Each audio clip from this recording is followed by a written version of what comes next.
Bonjour, nous sommes en 2022, nous sommes dans le site de l'Institut Docteur Angélique et dans une série de vidéos consacrées aux commentaires de la Somme théologique de saint Thomas d'Aquin.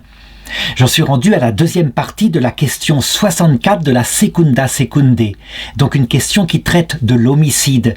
Donc, quelle que soit la cause, quelles que soient les circonstances de la mise à mort par un homme d'un autre homme. Et donc, j'en suis rendu à l'article 6, mais je voudrais ici résumer ce que j'ai montré dans les 5 premiers articles.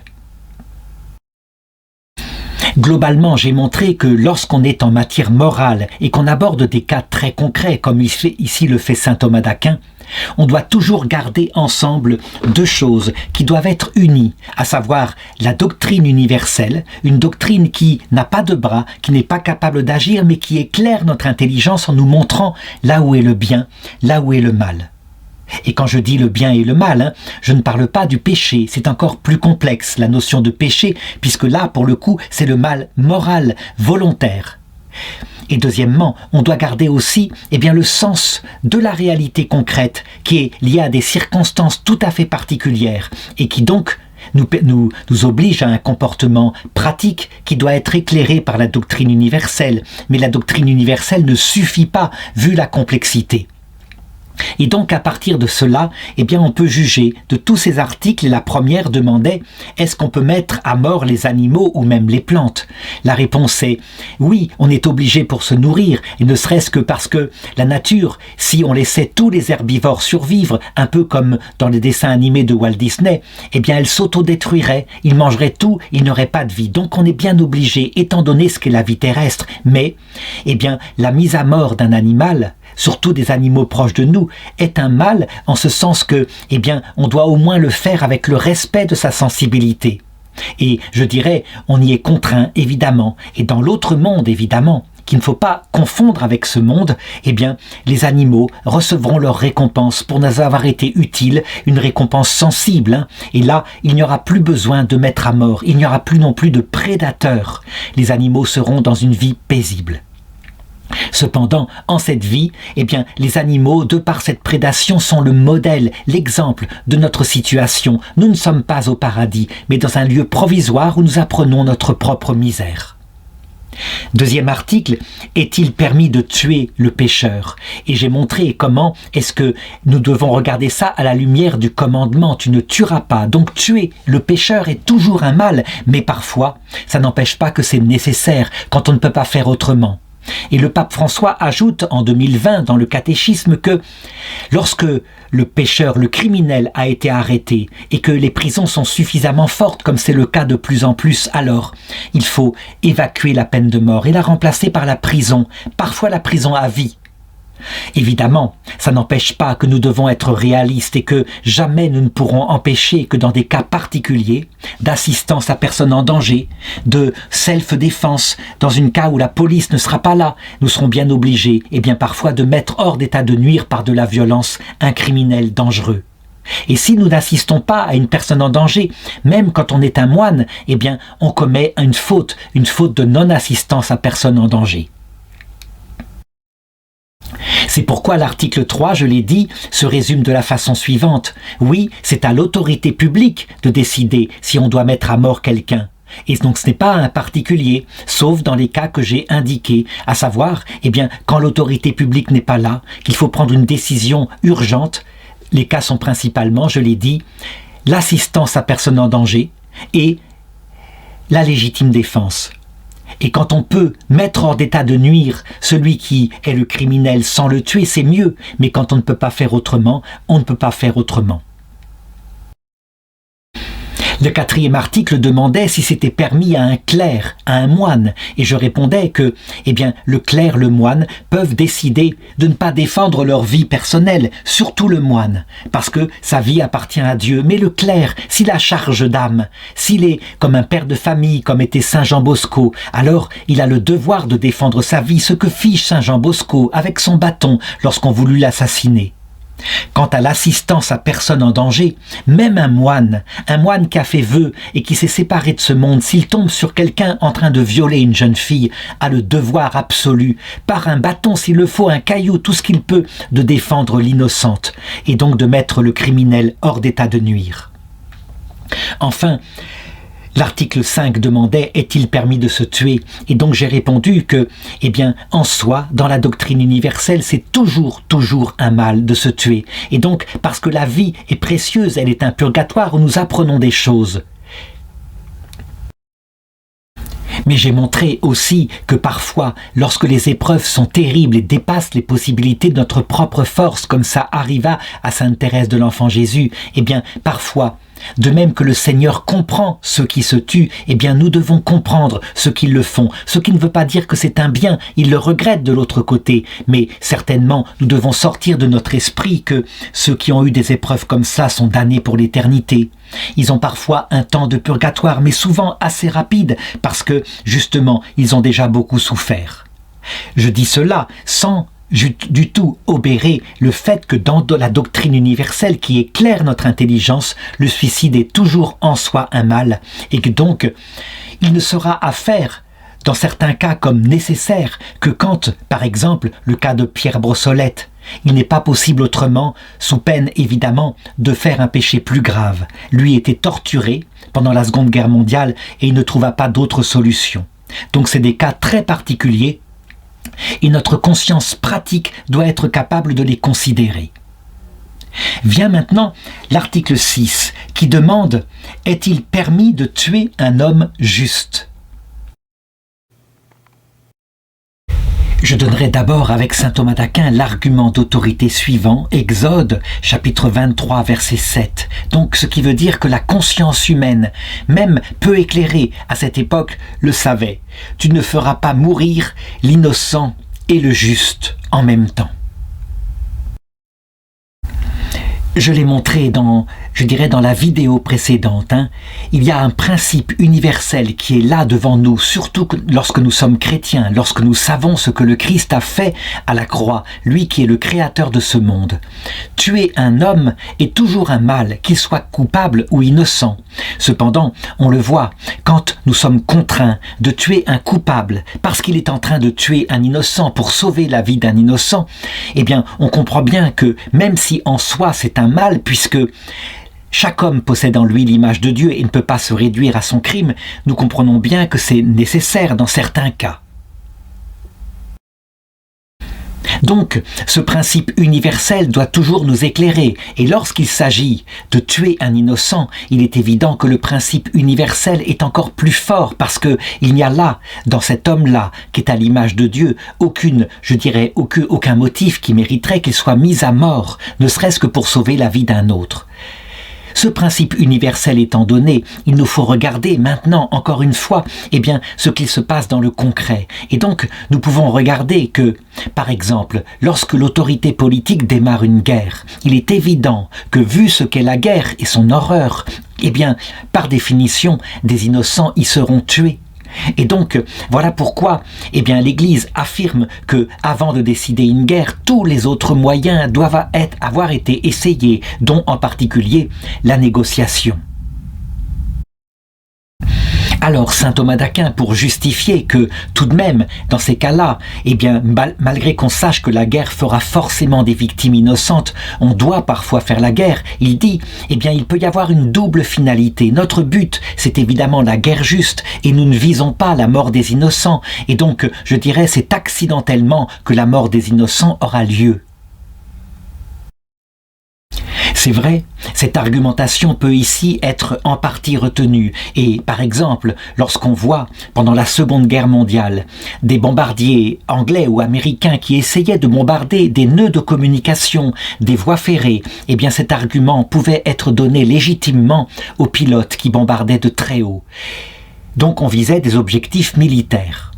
Et puis, il y a eu dans cette guerre-là d'autres atrocités, comme on le voit, par exemple, du côté des Alliés, qui eux faisaient une guerre juste, puisque agressés par Hitler, lorsqu'ils bombardèrent volontairement, sur ordre de Churchill, la ville de Dresde, qui était une ville refuge où ne vivaient que des civils. Là, on ne peut pas dire que la volonté était directement de viser des objectifs militaires, mais la volonté était de tuer directement des innocents, afin de provoquer un choc psychologique chez les Allemands et de faire qu'ils arrêtent la guerre. C'est un peu la même chose qui fut fait à Hiroshima avec les bombes atomiques. Et voilà pourquoi, face à ces faits et à ce bombardement de Dresde en particulier, eh bien, la conscience humaine encore se sent coupable. Et je dirais, Churchill, après ça, de par la réaction de l'opinion publique, arrêta complètement les bombardements sur l'Allemagne et sur les cités allemandes. Il y a donc dans la conscience humaine, je dirais, et le bon sens le reconnaît, il y a donc un crime particulier, un crime contre l'humanité que de viser directement, et non pas accidentellement, des victimes innocentes. Et c'est ainsi que la France, par exemple, eh bien, ne se remet pas, 60 ans, 70 ans après la guerre, je dirais, de ce que fit le maréchal Pétain durant l'occupation nazie, lorsque, voulant, peut-être était-ce son intention, protéger les nationaux français et les juifs de nationalité française, eh bien, il livra spontanément aux nazis des juifs de nationalité étrangère. Et ainsi, il voulut peut-être sauver des vies nationale française au prix de vies innocentes d'autres nationalités. Eh bien, on le voit, il y avait là un déshonneur profond et la France mit des années à oublier cette scène et à se remettre de ce déshonneur. La conscience humaine est ainsi faite.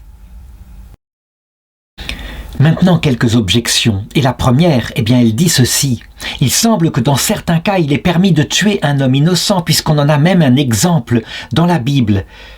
Voici que Abraham, par exemple, n'a pas craint d'obéir à Dieu qui lui demandait de sacrifier son fils Isaac, de lui offrir en sacrifice. Alors, je répondrai qu'il ne faut pas prendre prétexte de l'action de Dieu pour nous prendre pour Dieu. Je l'ai dit plusieurs fois, pour Dieu, la mort n'existe pas. Elle est le passage d'une pièce à l'autre de cette vie, de cette échelle qui nous mène à la vie éternelle. Et donc, on peut dire que Dieu, eh bien lui, il prend la vie des innocents comme des coupables à un moment donné, puisque nous sommes que de passage sur la terre. Mais quant à nous, qui sommes humains et qui sommes ici dans un test, on pourrait dire, pour notre conscience, eh bien, si nous nous comportions comme cela, et si nous disions, eh bien, Dieu récupérera l'innocent et je peux le tuer, puisque, je dirais, je tue en même temps des coupables, eh bien, nous commettrions un péché gravissime. Et c'est ce qu'on reproche, paraît-il, par exemple aux croisés chrétiens, lorsque à Béziers, certains dirent, c'est évidemment peut-être un apocryphe, tuez-les tous, Dieu reconnaîtra les siens. Je dirais, si cette parole n'a pas été prononcée, il n'empêche que sur la chrétienté, qui évidemment a le sommet de la révélation, à chaque fois que des chrétiens se rendirent coupables comme ça d'un massacre général, comme par exemple dans la prise de Jérusalem lors de la première croisade, eh bien ceci reste sur notre conscience, parce que c'est un péché particulièrement grave, un péché contre l'humanité.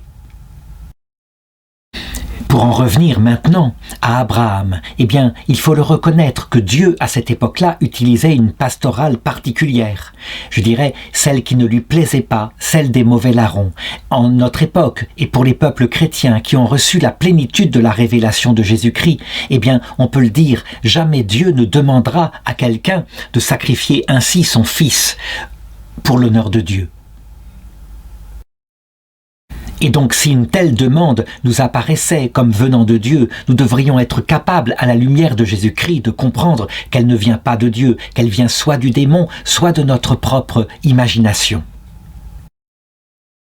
Comment se fait-il que les choses aient comme cela changé? Eh bien, justement, parce que maintenant nous connaissons le cœur de notre Dieu. Et donc, on peut le dire, dans une collaboration et une connaissance de ce qu'il est, nous savons discerner par nous-mêmes. C'est ainsi qu'il nous a formés.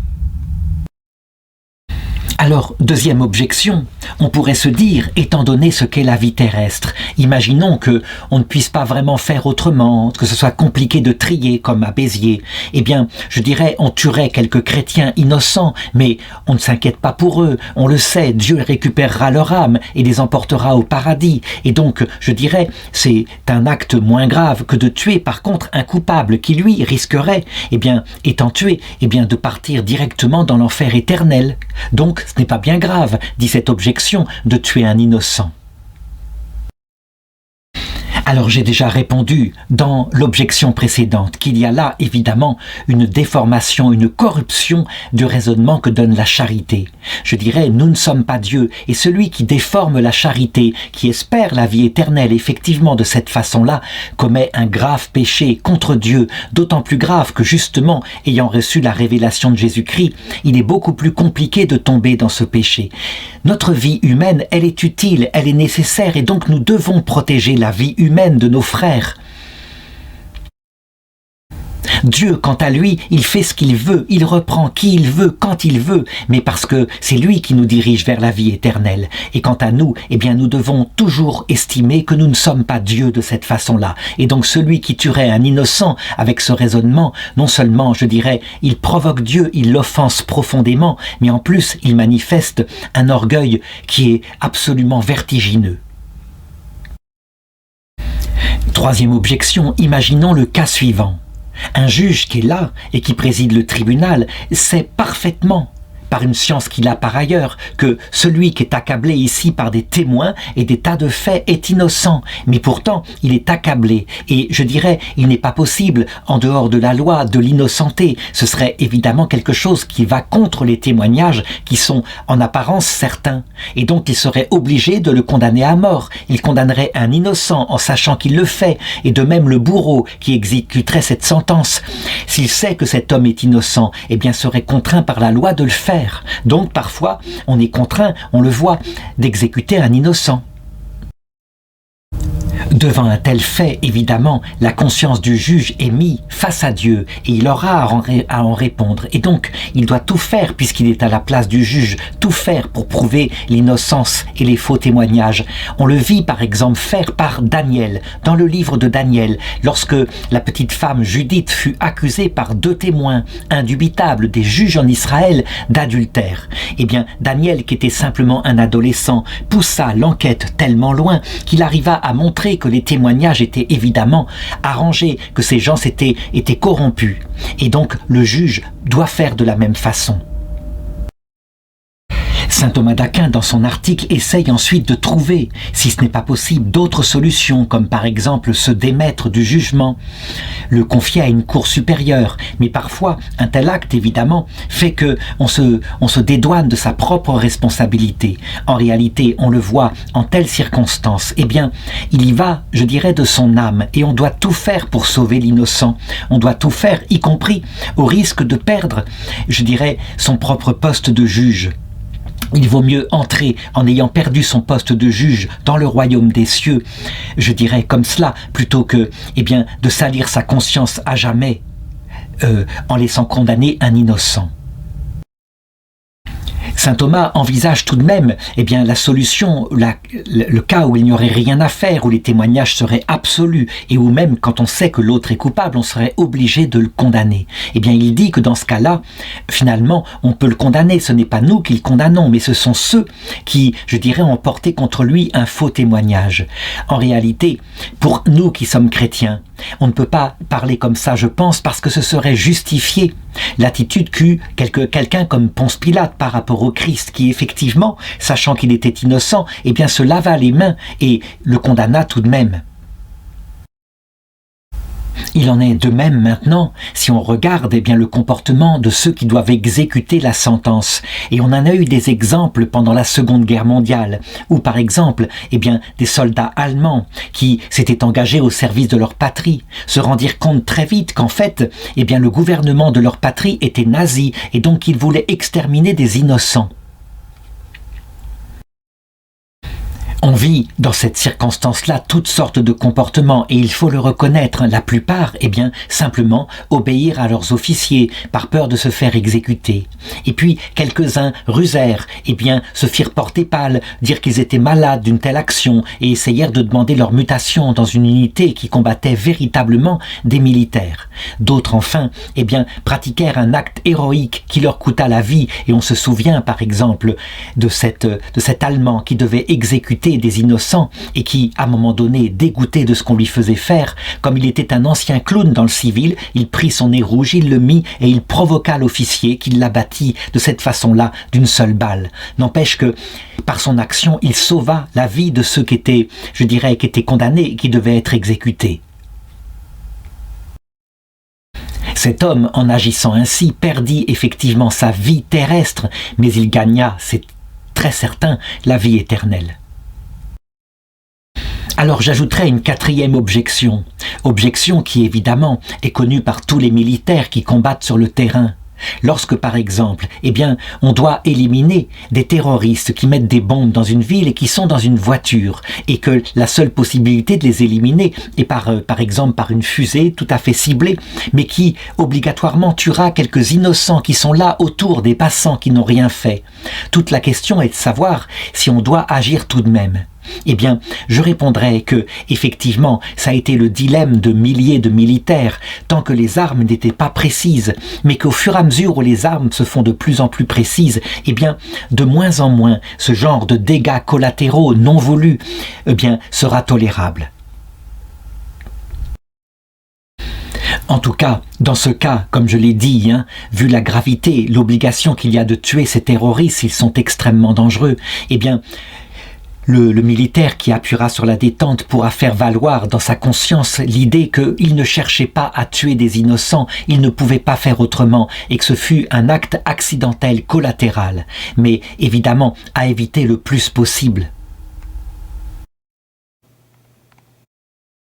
L'article 7 demande « Est-il permis de tuer un homme pour se défendre ?» Et donc c'est la question maintenant justement de la légitime défense. Et là, l'argument d'autorité est utile puisque nous sommes dans une morale chrétienne. Il vient de l'Exode chapitre 22, 2 qui dit ceci: « Si le voleur est surpris en train de percer un mur et qu'alors il soit blessé mortellement, celui qui l'a frappé ne sera pas responsable du sang versé. » Alors évidemment, c'est une loi ancienne, qui n'est pas une loi chrétienne. Cependant, ça peut nous donner un certain esprit pour comprendre ce qu'il en est. Alors, je dirais que pour répondre à ce problème moral, saint Thomas d'Aquin emploie l'argument de la double finalité. Il l'emploie ici et c'est un argument qu'il faut véritablement regarder et critiquer. En effet, parallèlement, on le voit dans d'autres articles, il le dit, on ne peut pas utiliser un moyen mauvais, même pour une finalité bonne. Donc, voilà l'argument et un peu il y a contradiction. Il dit, la finalité, quand on tue un homme pour se défendre, c'est évidemment de défendre sa vie. Et ce n'est qu'accidentellement que l'homme qui nous agressait a été tué. Cependant, on pourrait dire les choses autrement, et là on voit à quel point on est face à un problème, à un dilemme, et pourquoi il faudra le régler autrement. C'est qu'en effet, on utilise donc un moyen mauvais qui s'appelle la violence, alors que théoriquement, dans la théorie, on ne doit jamais utiliser de moyens mauvais, même pour une finalité bonne. Alors, qu'est-ce qu'il faut dire ? Je crois qu'il faut utiliser ce qu'on appelle le bon jugement, cette vertu de la vertu de justice accompagnée du bon sens, et que les deux ensemble nous permettent de comprendre comment, un jugement doit éclairer notre action, et en même temps, nous devons garder les pieds sur terre. Donc, il faut le dire, la violence est quelque chose de mauvais, c'est certain, et justement, la mise à mort d'un homme, même coupable, est en soi quelque chose de mauvais. Mais ça ne veut pas dire que ce soit quelque chose d'absolument interdit. Donc si je maintiens qu'il faut garder la doctrine universelle comme quoi c'est quelque chose de mauvais, c'est afin justement de pouvoir éclairer par une doctrine saine, agir dans la réalité concrète. Et la réalité concrète, elle est ainsi. Elle ne nous met pas, je dirais, comme nous serons au paradis. Ça veut dire uniquement dans des situations qui impliquent le bien. Mais nous sommes confrontés à des situations où le bien est impossible. Nous sommes face à un mal. Et donc, parce que la vie qui nous a été donnée est précieuse et qu'elle est d'autant plus précieuse si nous avons responsabilité d'autres âmes, comme par exemple un père ou une mère de famille, ou alors un prêtre chargé d'œuvres chrétiennes et qui est indispensable à ces œuvres, nous devons absolument, c'est un bien, défendre notre vie, ne pas nous la laisser prendre n'importe comment. Et voilà pourquoi la légitime défense est toujours nécessaire. Elle peut être considérée comme véritablement un bien. Maintenant, eh bien, puisque le moyen utilisé est la violence, eh bien, on doit toujours avoir en tête que la violence, il faut s'efforcer de la rendre proportionnée à l'attaque. Je veux dire par là que la mise à mort de celui qui agresse, eh bien, si c'est possible, si on contrôle ses coups et si on a la possibilité avec une arme non létale, elle doit être prioritairement utilisée. Et voilà pourquoi les polices modernes, eh bien, elles disposent maintenant d'armes qui ne tuent pas. Cependant, on doit le reconnaître, quand il n'y a pas possibilité autrement, eh bien, quelquefois, on est contraint effectivement de tuer l'agresseur. Et j'ai raconté souvent l'histoire de Saint Jean Bosco, qui lui ne pouvait pas se permettre d'être tué, puisqu'il avait responsabilité d'enfant, et qui donc, agressé dans la rue de Turin, se défendit avec son bâton, assomma son agresseur et le porta à la police. On le vit, il eut la possibilité donc de ne pas prendre une vie, et de simplement, eh bien, se défendre et de défendre sa vie. J'ajouterais une chose, donc effectivement, en cas de surprise d'agression comme cela où il n'y a pas la force publique, eh bien on est bien obligé de se défendre soi-même. Mais je dois ajouter que s'il y a possibilité, par exemple d'abord d'appeler la force publique qui, elle, exerce au nom de l'autorité la violence de manière légitime, eh bien on doit le faire et ça doit être le premier prétexte, donc appeler la police par exemple. S'il n'y a pas eu possibilité de le faire, alors ensuite, après coup, eh bien l'autorité publique jugera si la défense a été proportionnée à l'attaque. Et donc si par exemple l'agresseur a été mis à mort et qu'il portait lui-même une arme, qu'il était rentré dans la maison, qu'il menaçait la vie de ses habitants, eh bien je dirais l'autorité publique reconnaîtra qu'il y avait légitime défense. Enfin, un dernier point. Y a-t-il dans certains cas la possibilité de ne pas se défendre et de donner sa vie ?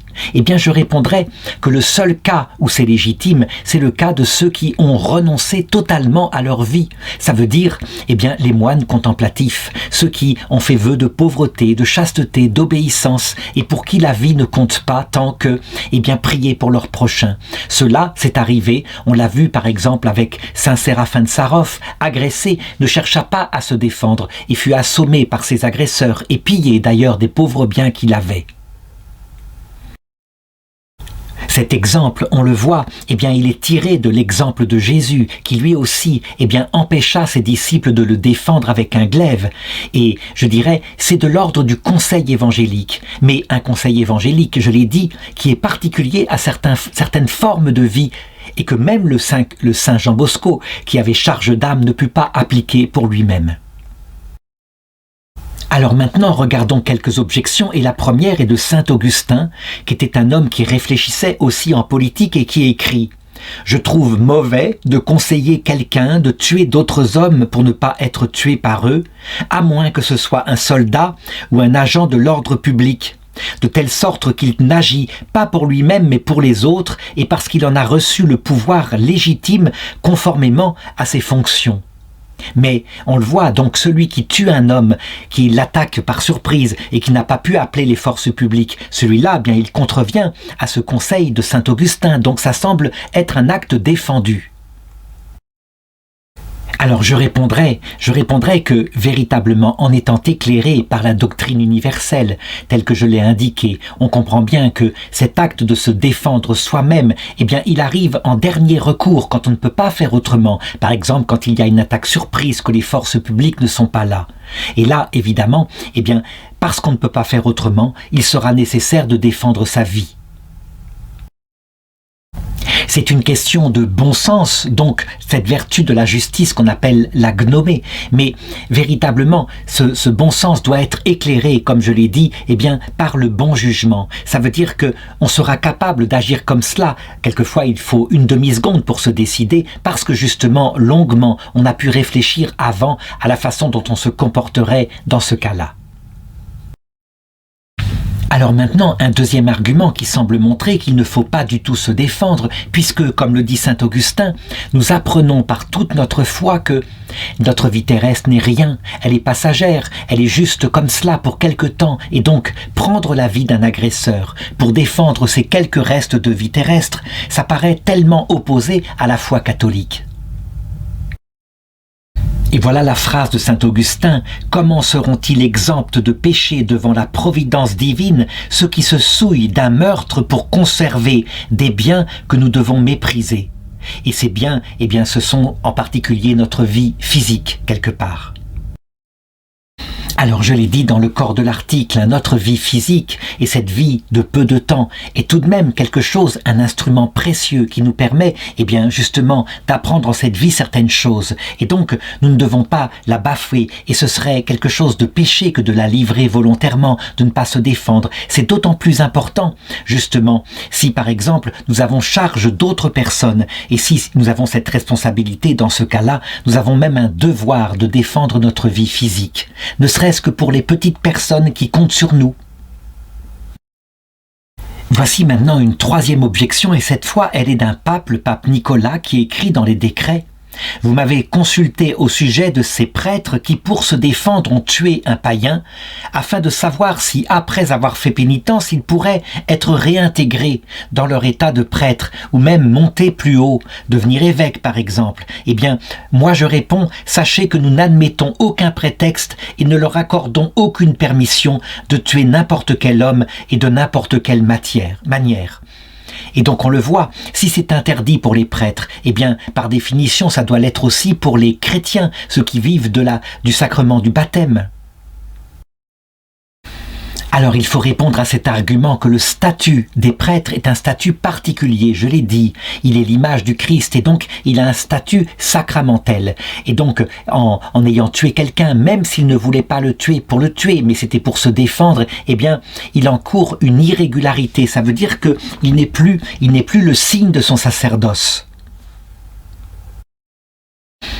Ceci est particulièrement net s'il a tué pour défendre sa propre vie. Par contre, je dirais, c'est moins net s'il a tué, s'il a été obligé de tuer, par exemple parce qu'il a défendu des innocents. Et là, en l'occurrence, eh bien je dirais, l'irrégularité est moins nette parce que il a fait un acte qui, s'il ne l'avait pas fait, aurait été une irrégularité. Donc, il faut un discernement et voilà pourquoi l'Église se donne le droit de lever ce genre d'irrégularité.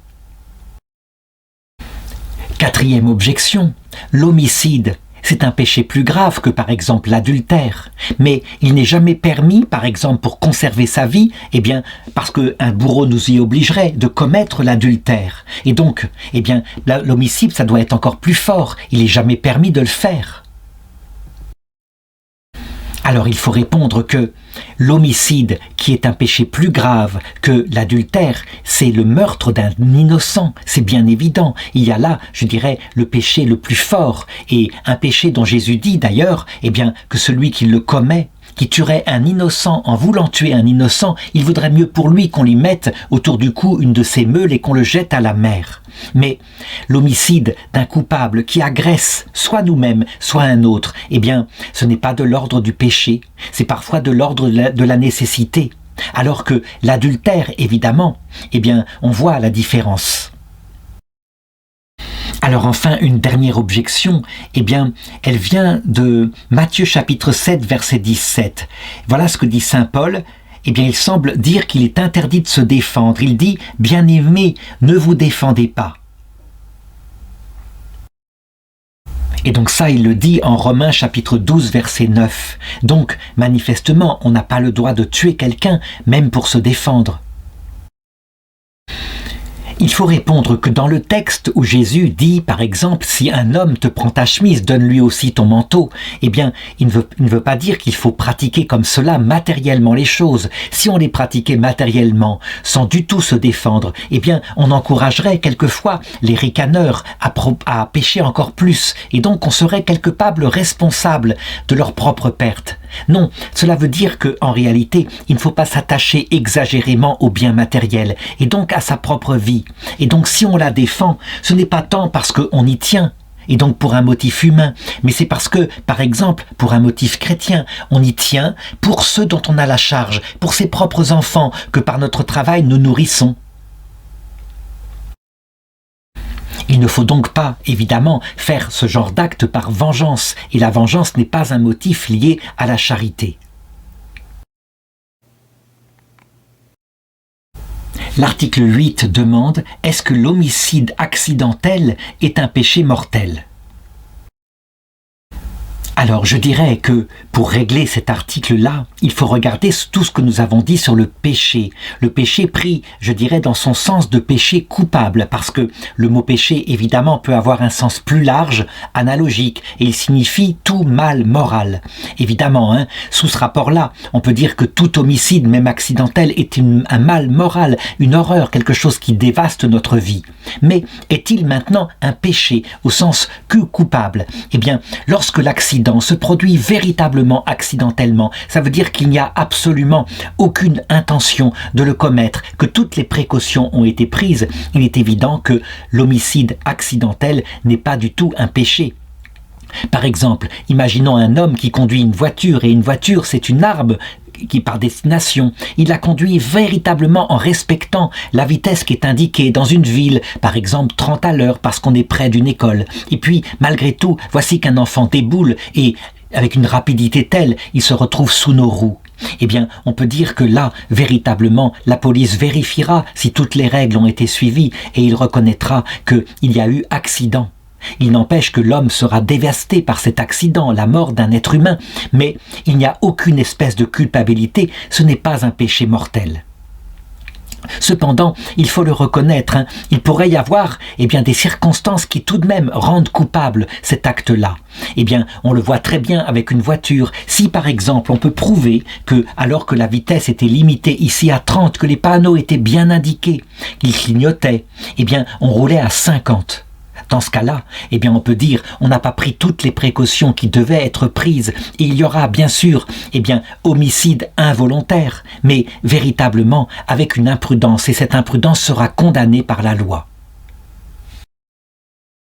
Évidemment, lorsqu'on regarde maintenant, avec plus de détails, toutes les circonstances qui pourraient arriver dans une vie, on constate que les choses ne sont pas toujours aussi simples que ce que je viens d'indiquer.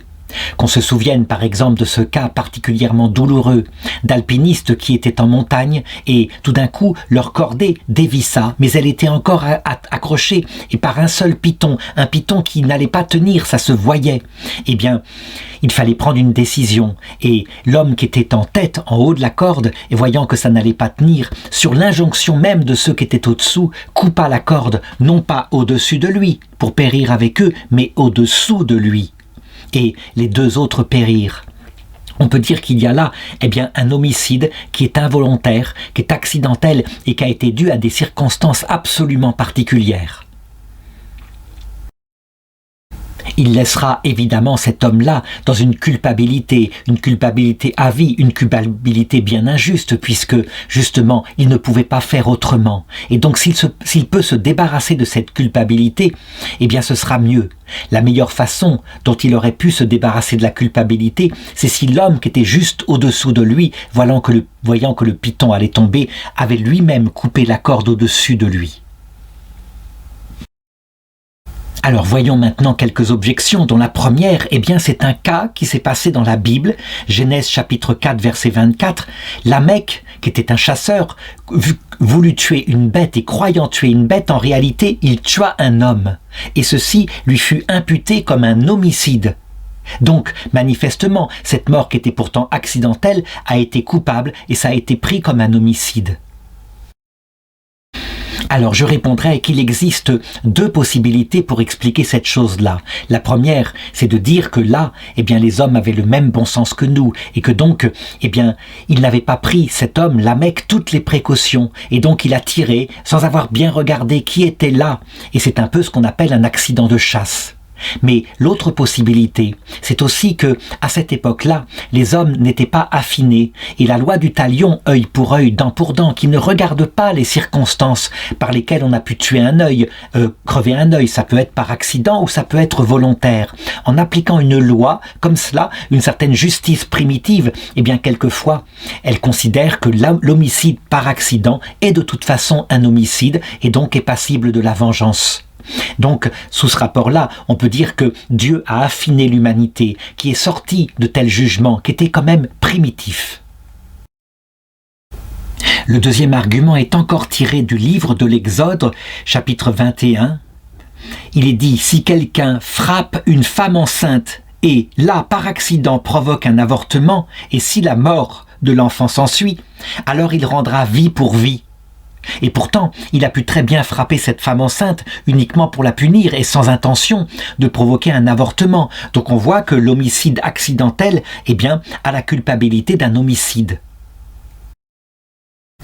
Il faut répondre à cela que, évidemment, le fait de battre une femme enceinte, ou alors un vieillard, donc une personne qui est en état de faiblesse manifeste, il y a là une précaution qu'on ne prend pas. Et donc, si la conséquence surgit, ça veut dire une mort qui certes n'était peut-être pas voulue, mais tout de même, on devait faire attention, de même si on frappe violemment un tout petit enfant, eh bien, c'est manifestement un homicide au minimum par imprudence, et donc il devra y avoir une peine. Je dirais même actuellement, la chose est, prise comme ça par la justice. Je veux dire que le bon sens n'a pas disparu. La seule différence, c'est que, ayant rejeté la notion d'âme pour les petits bébés, eh bien, on en arrive à dire que s'il y a une fausse couche, eh bien, il n'y a pas vraiment eu homicide, mais simplement le préjudice pour la femme qui voulait garder son enfant. Donc ça, c'est lié à autre chose, à une idéologie qu'on appelle l'athéisme, le matérialisme athée. Enfin, troisième objection, on voit que plusieurs décrets, dans justement les décrets canoniques, punissent les homicides accidentels. Et donc s'ils punissent les homicides accidentels, ça veut dire donc qu'il y a faute. Donc je crois que nous avons répondu dans le corps de l'article. Eh bien, quand il y a homicide accidentel, il n'y a pas intention de tuer, mais que toutes les précautions n'avaient pas été prises, alors dans ce cas-là, à cause de l'imprudence, il doit y avoir peine. Alors, je voudrais ici rajouter 3 articles qui n'ont pas été traités par saint Thomas d'Aquin, puisque à son époque, la chose était beaucoup moins présente qu'à notre époque. Et donc, 3 articles dont le premier consistera à traiter de l'avortement, le second de l'eugénisme et le troisième de l'euthanasie. Et donc, l'article 9 serait intitulé comme cela, « L'avortement volontaire est-il un homicide ?» Alors là, je voudrais donner comme 7 contrats, eh bien, simplement ce que porte le droit canonique de l'Église catholique, celui qui a été écrit en 1983 et qui prévoit une peine d'excommunication automatique à celui qui conseillera ou qui pratiquera un avortement suivi des faits. Ce qui montre que pour l'Église, il y a là quelque chose de gravissime, quelque chose qui concerne sa foi. Alors pour répondre à cette question, et d'abord pour y répondre en théologie catholique, eh bien, il faut se demander, quand est-ce qu'il y a être humain? Quand est-ce qu'une femme qui porte une grossesse possède en elle un petit être humain dont l'âme spirituelle est présente? Il faut le reconnaître, chez saint Thomas d'Aquin, à son époque, il pensait qu'il fallait que le corps soit suffisamment développé pour qu'il puisse être le réceptacle de la création de l'âme, et donc que ça n'intervenait qu'au bout de quelques mois de grossesse. Dans cette hypothèse-là, avant la création de l'âme spirituelle, eh bien, ça pouvait être considéré comme une sorte de contraception et donc un péché particulier, mais qui n'était pas un homicide. Et donc, après la création de l'âme spirituelle, c'était évidemment un homicide. Et donc, il faut se demander ce qu'en dit la foi de l'Église. Eh bien, on doit reconnaître que le Saint-Pape Jean-Paul II, à partir de 1987, dans plusieurs documents, dont l'un s'appelle Donum Vitae, au chapitre 6, l'autre Evangelium Vitae, eh bien, a défini, de par la foi, le moment où l'âme spirituelle était créée. Et je dis que ça s'est fait en plusieurs étapes, parce que beaucoup d'objections sont venues. Et donc le texte le dit, dès le moment de la conception, la vie de tout être humain doit être absolument respectée, car l'homme est sur terre l'unique créature que Dieu a voulu pour lui-même, et l'âme spirituelle de tout homme est immédiatement créée par Dieu. Tout son être porte donc l'image du Créateur. Alors certains théologiens qui étaient beaucoup plus laxistes et qui voulaient autoriser, je dirais, une pilule du lendemain qui permettait un avortement très précoce, dire oui, ça veut dire que l'âme spirituelle est directement créée par Dieu, mais au bout de quelques mois. Et le pape à ce moment-là précisa, non, c'est pourquoi le fruit de la génération humaine, dès le premier instant de son existence, c'est-à-dire à partir de la constitution du zygote. Le zygote, c'est donc alors que l'œuf est fécondé dans la trompe de Fallope. Eh bien, dès ce premier moment, il exige le respect inconditionnel moralement dû à l'être humain dans sa totalité corporelle et spirituelle.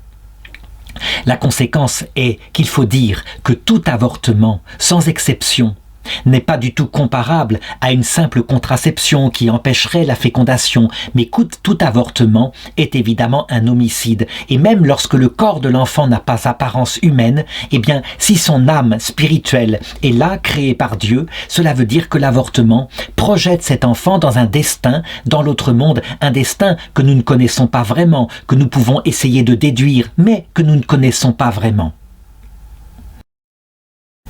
Pourquoi est-ce un acte qui objectivement est gravissime? Eh bien, justement, parce que la vie terrestre est nécessaire, elle est utile. Et si le Seigneur n'avait pas voulu que la vie terrestre soit utile, il nous aurait créés directement dans l'autre monde. Non, elle est un purgatoire très important, la seule étape de notre vie où nous pouvons en plus nous-mêmes communiquer la vie à un autre être humain, ce qui est un privilège que nous n'aurons jamais plus dans l'éternité. D'autre part, la vie terrestre est un lieu où nous grandissons, où nous nous structurons et où nous expérimentons pendant un certain temps notre misère.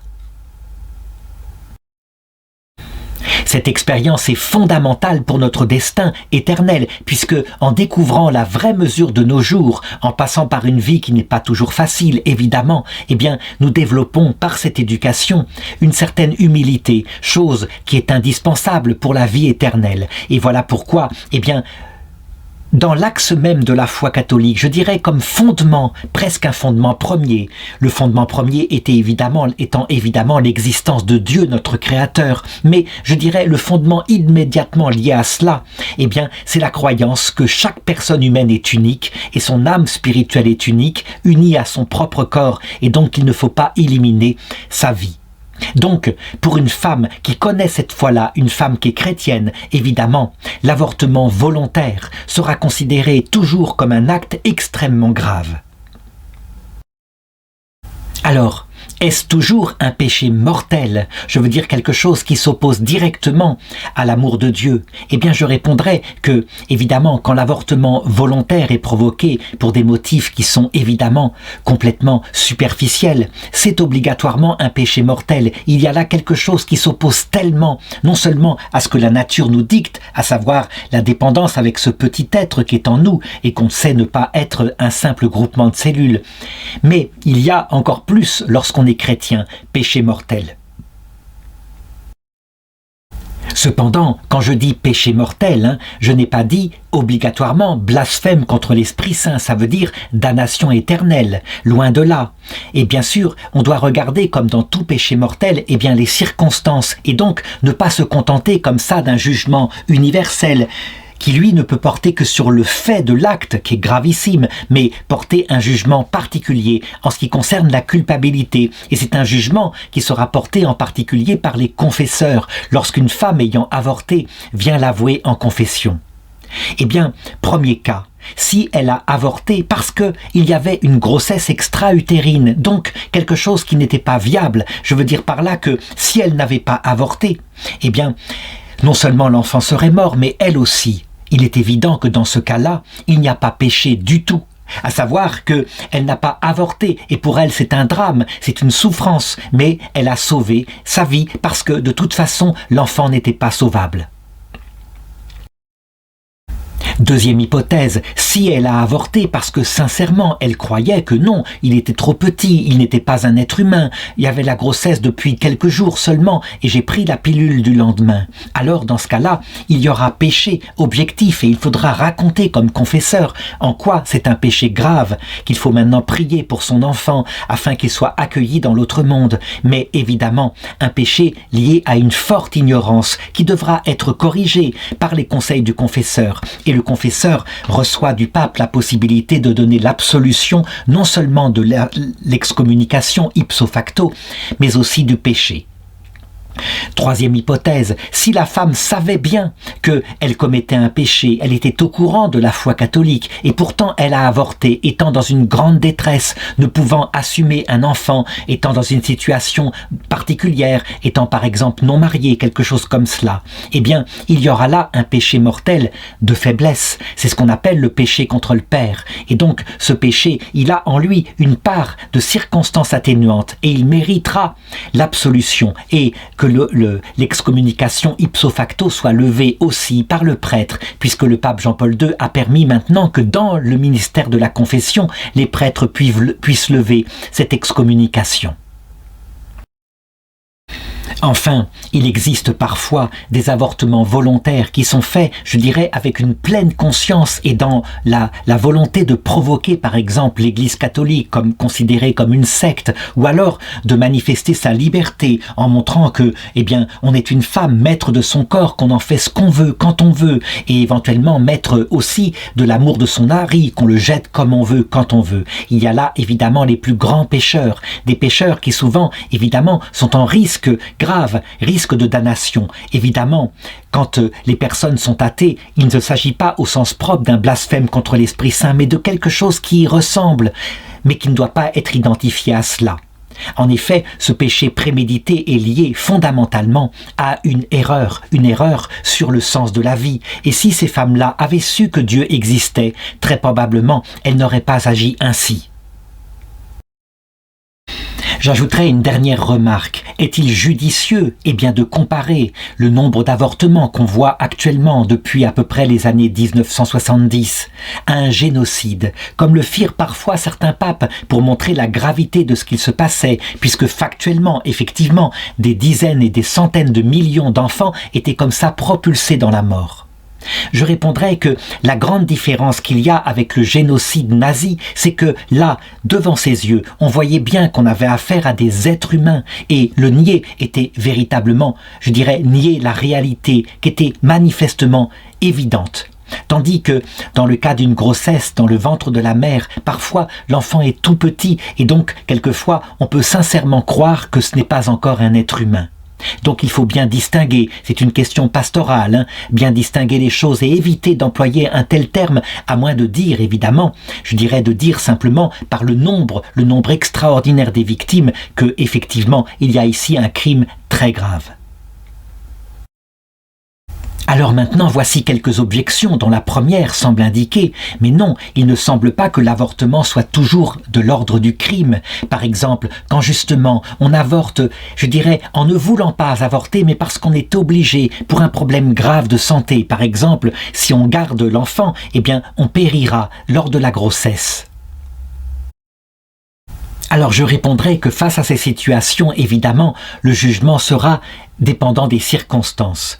Par exemple, lorsqu'il y a, comme j'en ai parlé tout à l'heure, une grossesse extra-utérine où la vie de l'enfant ne peut en aucun cas survivre, je dirais que dans ce cas-là, avant d'avorter, évidemment, il faut laisser une chance à la possibilité que Dieu agisse. Et donc, pendant quelques jours, faire une prière fervente pour que Dieu, par un miracle, règle le problème. Et s'il ne le règle pas, alors c'est un devoir d'arrêter la grossesse, puisque je l'ai dit, une grossesse extra-utérine tuera et la mère et l'enfant, et donc il faut sauver au minimum la mère.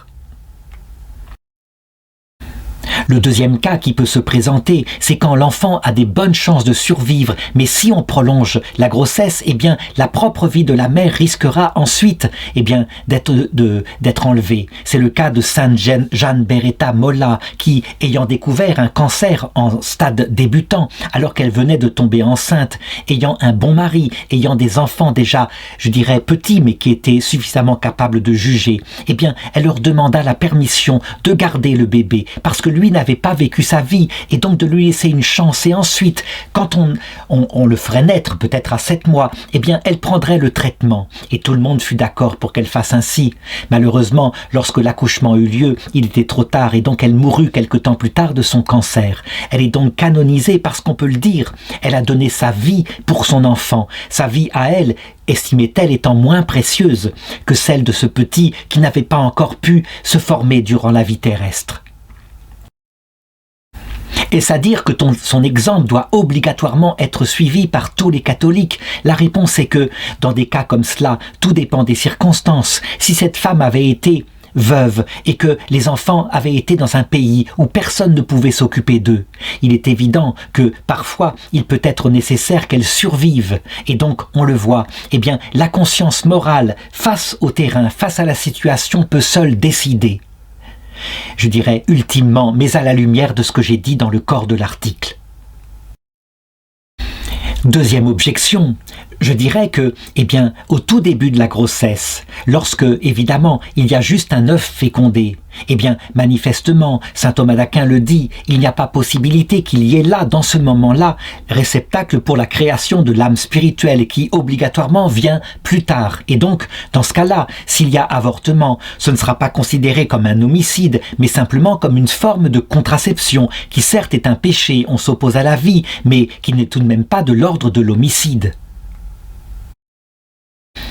Eh bien, il faut répondre à cela que saint Thomas d'Aquin, s'il avait pu profiter de ce que l'Église a défini entre-temps par son magistère ordinaire infaillible, et comme je l'ai dit dans ses documents, Evangelium Vitae 60, Donum Vitae 6, etc., eh bien, saint Thomas d'Aquin, s'il avait pu avoir ces documents, il aurait changé sa doctrine, et il n'aurait plus gardé l'hypothèse de la création tardive de l'âme. Donc nous avons plus de lumière, et donc nous devons faire avec, puisque l'Esprit Saint a bien voulu nous éclairer. Nous savons d'ailleurs que la Vierge Marie, qui elle est de la même nature que nous, eh bien son immaculée conception est fêtée le 8 décembre, soit exactement 9 mois avant sa naissance qui est fêtée le 8 septembre, ce qui montre que, évidemment, dans la liturgie, nous avions là quelque chose qui pouvait être déjà compris comme indiquant eh bien, que l'âme était créée à la conception. Troisième objection, la vie terrestre est parfois tellement difficile, et on le voit lorsque on met au monde un enfant et que toutes les conditions sont là, comme par exemple la présence d'une guerre, d'un siège, une ville qui est entourée par des armées et la famine. Eh bien, on le voit, la vie terrestre est parfois si difficile que, eh bien, il vaut mieux parfois avorter. C'est un moindre mal après tout. Alors je répondrai que je ne me permettrai pas évidemment de juger les personnes qui, étant dans un état de détresse terrible, ont quelquefois de cette façon-là, eh bien, fini par accepter de tuer leur enfant. Je me souviens de cette histoire qu'on m'avait racontée lors de la débâcle de Napoléon à la Bérésina. Un soldat qui raconta avoir vu une belle femme qui était montée sur un cheval et qui portait contre son sein son petit bébé, qui probablement avait suivi son mari qui était officier et avait dû accoucher dans la période.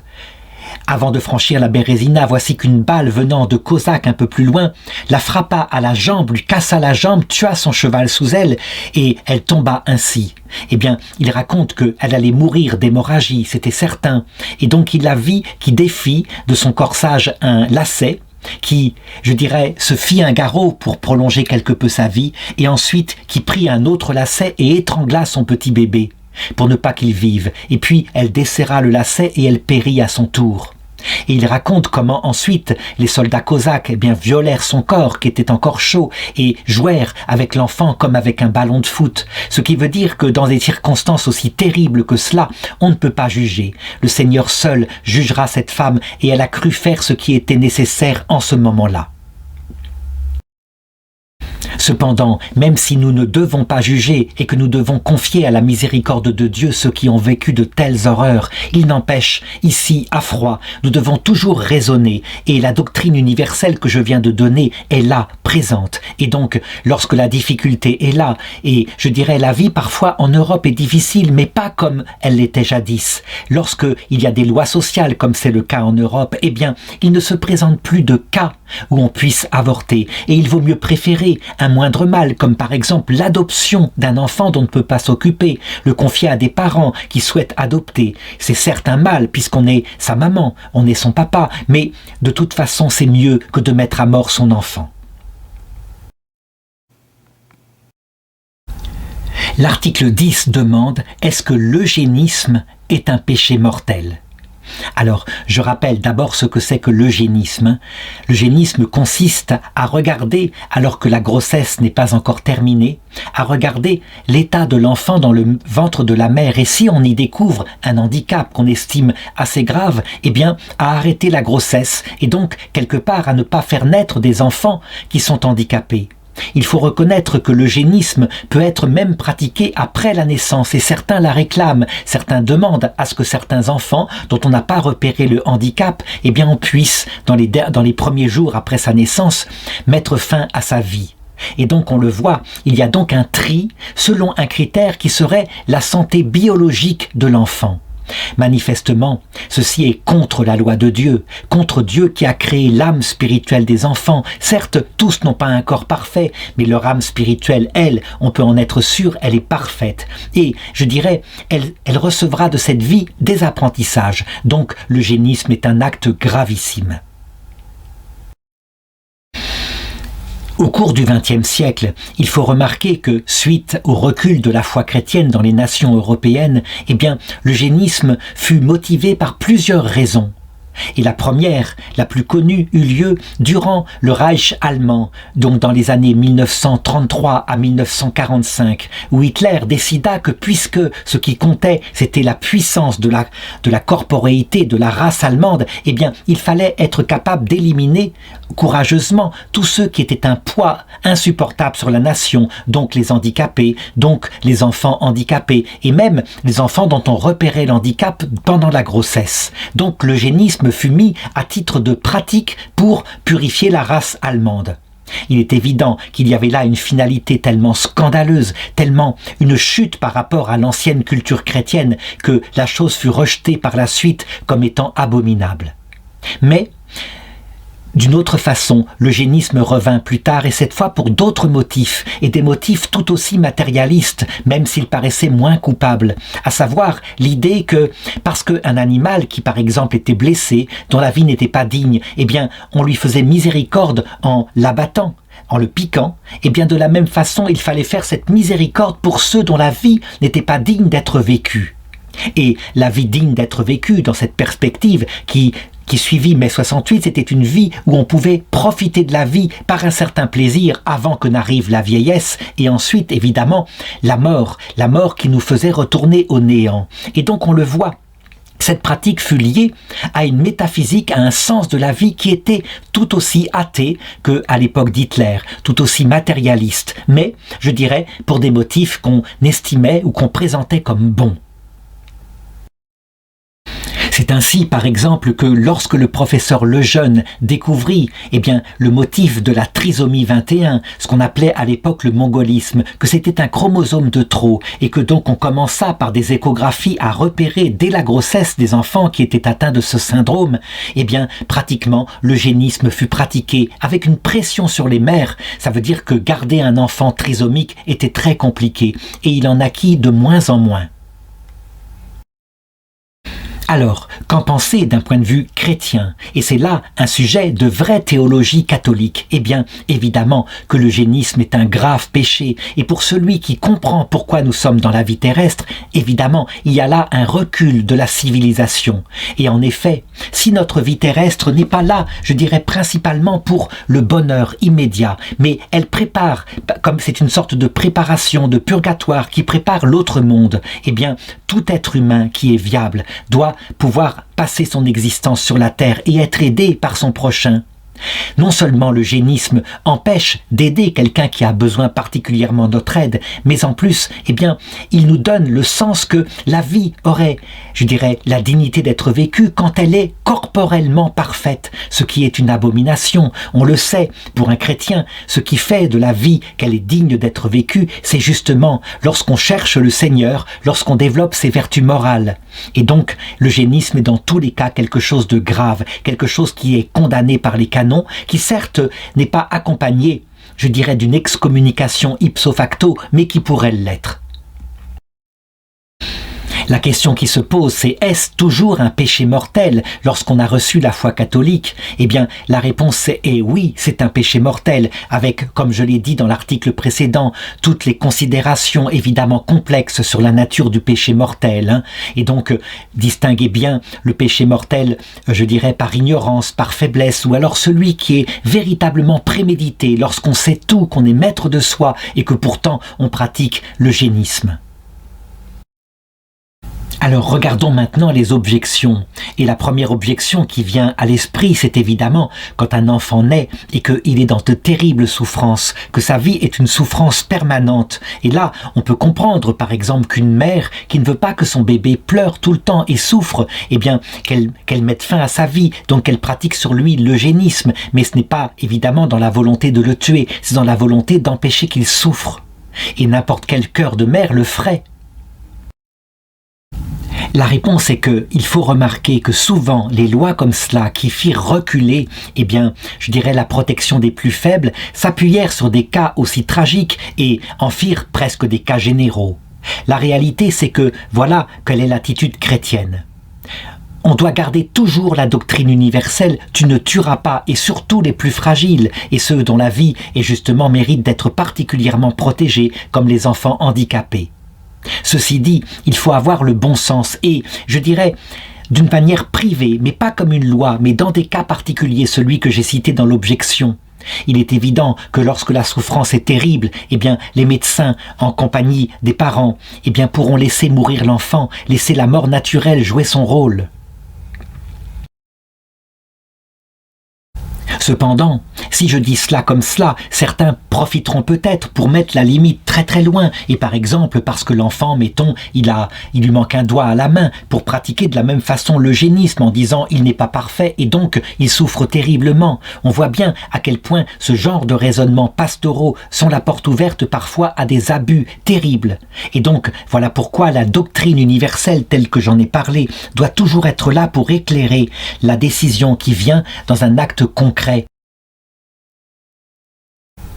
Et donc, à la lumière de ce que j'ai indiqué dans ces principes, eh bien, on devra savoir que jamais, jamais, on ne peut pratiquer une euthanasie, donc une mort volontaire sur un enfant. Par contre, pour le soulager, s'il y a des médicaments qui sont là, comme par exemple de la morphine, et qu'il s'avère que la morphine, mais sans que ce soit volontaire, évidemment, finira par ralentir sa vie, et même peut-être par l'arrêter. Dans ce cas-là, eh bien, la chose est autorisée.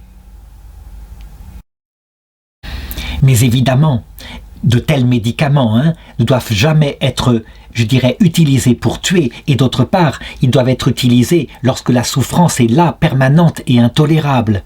Par exemple, pour un enfant qui ne souffre pas, mais qui simplement est handicapé profond, il n'y a pas à pratiquer ce genre de choses.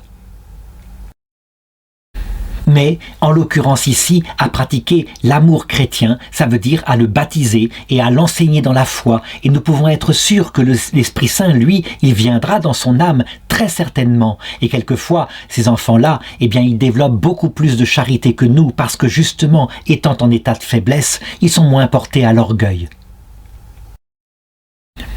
Deuxième objection. Les parents veulent pour leurs enfants le meilleur. Et donc, par exemple, si on est porteur d'une maladie génétique que, par exemple, on ne va transmettre qu'aux garçons, comme par exemple l'hémophilie, eh bien, est-ce qu'il ne pourrait pas y avoir une forme d'eugénisme, au moins pour ne pas mettre au monde des garçons, par exemple, et donc un certain tri des embryons qui permettrait de choisir celui qui n'est pas malade? Il faut remarquer que ce genre de techniques qui sont de plus en plus pratiquées, eh bien, si elles sont pratiquées, c'est parce que justement, la foi catholique s'est rétractée et qu'on ne croit plus dans l'unicité de l'âme. Et donc, après tout, on est là devant des êtres qui n'existent pas, ce sont des amas de cellules et on choisira celui dont le corps pourra être parfait. Alors que la réalité, si on la voyait, elle est tout autre. Il y a pour chaque petit être une âme créée par Dieu, et donc chaque petit être est sacré. Voilà pourquoi l'Église interdit de trafiquer et de manipuler eh bien, tout ce qui est considéré comme justement le don de la vie, où Dieu intervient, et pas seulement les parents. Par contre, tout ce qui est soin et tout ce qui permettra de guérir l'enfant, y compris les thérapies génétiques, tout cela pourrait être utilisé, à condition évidemment qu'on ne se serve pas d'un petit être humain qu'on aurait tué pour faire ces médicaments génétiques. Encore une fois, le principe est assez facile à comprendre. L'être humain est une créature sacrée parce que il est le temple où habite l'âme spirituelle immortelle, créée par Dieu. Enfin, l'article 11 demande, est-ce que l'euthanasie, disons le suicide volontaire, est-ce que l'euthanasie est un homicide ? Alors je donnerai comme argument d'autorité le catéchisme de l'Église catholique, celui qui a été édité par Saint Jean-Paul II en 1992 et qui dit au numéro 2277 « Quels qu'en soient les motifs et les moyens, l'euthanasie directe consiste à mettre fin à la vie de personnes handicapées, malades ou mourantes, elle est totalement irrecevable. » Pour comprendre à quel point l'euthanasie est effectivement opposée profondément à ce que nous enseigne notre Seigneur dans la foi catholique, il faut encore se souvenir de la raison pour laquelle nous sommes sur terre. Et nous voyons bien, durant la vie terrestre, d'abord nous sommes enfants, puis nous grandissons. Et lorsque nous grandissons, très souvent, notre travers, c'est de nous installer sur terre à la recherche de choses secondaires, et pourtant nous les recherchons. Et ce sont souvent le pouvoir, la gloire que donne un métier dont nous sommes fiers, mais aussi le plaisir et l'argent. Ce qui veut dire que, on le voit, la plupart des humains, évidemment, se dirigent sur une voie de perdition, ce qui ne veut pas dire que, définitivement, ils seront perdus, loin de là. Mais le Seigneur a établi la vie de telle façon que, bien faite, à un moment donné, il y ait la vieillesse qui s'approche, et avec la vieillesse, peu à peu, une sorte de regard sur la vanité de ce qu'on a poursuivi auparavant, la brièveté de la vie, et donc une sérénité, et parfois à réfléchir enfin à ce que nous aurions dû chercher dès notre enfance, à savoir le sens de la vie, la sagesse. On doit donc considérer que la vieillesse est une grâce, qu'au contraire, la mort brutale, alors que nous sommes en pleine gloire, est un malheur. Et donc que la vieillesse, quelquefois, avec les handicaps qui l'accompagnent, nous apprend plus du côté de l'humilité, de la vraie mesure de nos jours, que tout le reste de notre vie.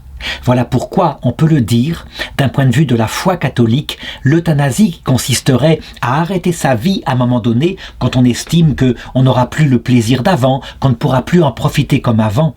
L'euthanasie volontaire est une erreur, un péché, et je dirais quelque chose qu'on regrette de l'autre côté de cette vie.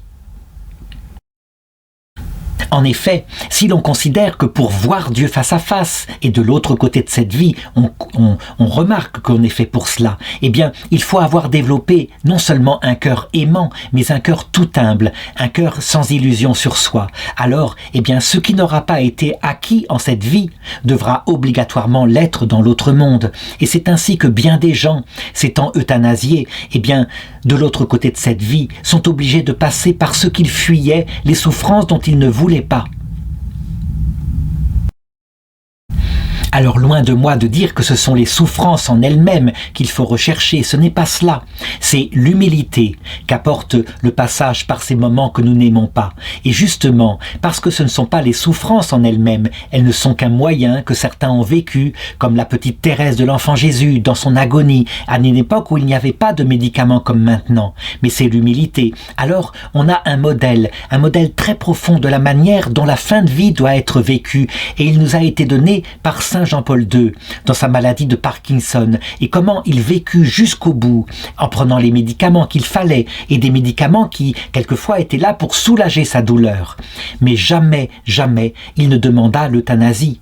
Et à un moment donné, lorsqu'il vit que les soins devenaient inutiles, qu'ils étaient poussés trop loin, que c'était de l'acharnement thérapeutique, alors il exigea qu'on arrête les soins, qu'on passe simplement à ce qu'on appelle des soins palliatifs. Ça veut dire des soins qui évitent une souffrance intolérable, qui permettent par exemple de respirer. Il eut donc une trachéotomie, quelque chose comme cela.